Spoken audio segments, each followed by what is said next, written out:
कक्षा 12वीं विषय लेखा शास्त्र इकाई 1 का अध्याय 1 साइज फर्मों का लेखांकन आधारभूत सिद्धांत। आज हम आपको खाते बंद होने के समायोजन किस प्रकार से किया जाता है, अर्थात पूरा समायोजन किस प्रकार से करते हैं, इसके संबंध में जानकारी देंगे। इसे हम त्रुटि सुधार भी कहते हैं। व्यवहारिक लेन देनों में त्रुटि होना स्वाभाविक बात है। जैसे हम लाभ हानि वितरण खाता बनाते हैं और लाभ हानि वितरण खाता बनाने के बाद पता चलता है कि वहाँ पर कुछ त्रुटियाँ किया गया है। गलतियाँ विभिन्न प्रकार से हो सकता है, बहुत से प्रकार के त्रुटि हो सकते हैं। जैसे हमको त्रुटि का जानकारी होता है तो उनका समायोजन करते हैं। समायोजन किस प्रकार से करेंगे इसके संबंध में यहाँ पर जानकारी देंगे।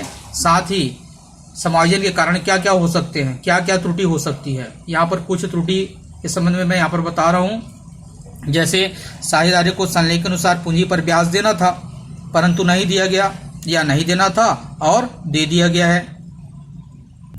इसी प्रकार से संलेख के अनुसार आहरण पर ब्याज लेना था परंतु नहीं लिया गया, या आहरण पर ब्याज का प्रावधान नहीं था, अर्थात आहरण पर ब्याज नहीं लेना था परंतु लगाया गया, अर्थात ब्याज ले लिया गया है। इस प्रकार से त्रुटि हो सकता है लाभ हानि वितरण खाता बनाते समय।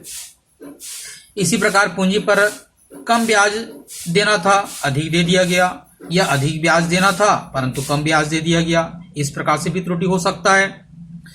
साथ ही लाभ हानि का विभाजन सही नहीं किया गया है। लाभ हानि का विभाजन जो तरीका बताया गया उस तरीका से नहीं किया गया। अनुपात दिया गया, हम समानुपात में बांट दिए, या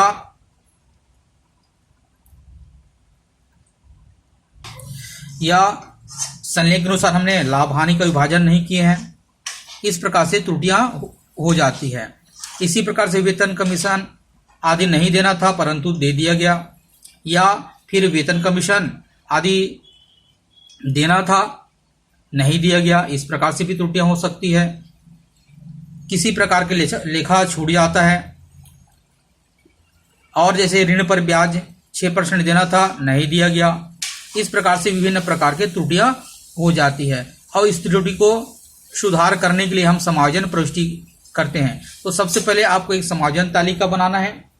इसके लिए आपको आइडिया दिया जाएगा और समायोजन तालिका के बाद पता चलेगा कि किस साझेदार के पास कम रुपए गया और किस साझेदार के पास अधिक रुपए गया। यदि किसी साझेदार के पास अधिक राशि गया तो उससे हम ले लेंगे, और जिस साझेदार के पास कम गया उसको देंगे, अर्थात उसके पूंजी खाता से स्थानांतरित करेंगे। एक के पूंजी खाता से दूसरे के पूंजी खाता में स्थानांतरित करेंगे। इसके लिए समायोजन प्रविष्टि किया जाता है। तो समायोजन प्रविष्टि हम तभी कर सकते हैं जब हम समायोजन तालिका बनाएंगे। समायोजन तालिका कैसे बनाना है इसके बाद जो वीडियो जारी किया जाएगा उसमें क्रियात्मक प्रश्न लेंगे और विस्तृत रूप से वहां पर आपको समझाएंगे किस प्रकार से समायोजन प्रविष्टि करना है।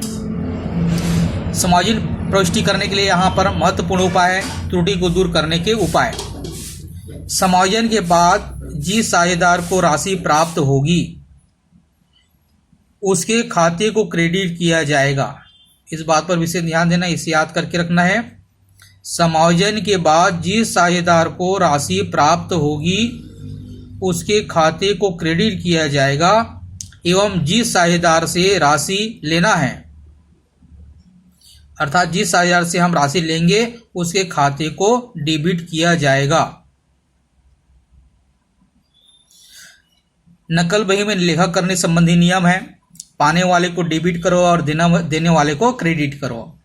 यहाँ पर उसका विपरीत कार्य किया जाएगा। पाने वाले को यहाँ पर हम क्रेडिट करेंगे और देने वाले को डेबिट करेंगे। इस प्रकार से त्रुटि को दूर करने के उपाय को आपको अच्छे से याद रखना है, और इसी के आधार पर आगे हम क्रियात्मक प्रश्न को हल करेंगे। इस प्रकार से व्यवहारिक लेन देन में किस प्रकार से त्रुटियां हो सकती है। जब हम खाता तैयार करते हैं, खाता बंद करते हैं, तब बाद में त्रुटि पता चलता है तो किस प्रकार से त्रुटि हो सकती है और वह क्या क्या त्रुटि होगी। तो यहाँ पर आपको कुछ त्रुटियां दिया गया है। इसके अलावा और बहुत सारे त्रुटि हो सकते हैं। इन त्रुटियों को कैसे सुधार करना है, इसके लिए यहाँ पर उपाय दिया गया है। इसको आप पहले अच्छे से सैद्धांतिक बातों को तैयारी में रखेंगे। इसके बाद हम अगले वीडियो में इससे संबंधित क्रियात्मक प्रश्न समझाएंगे।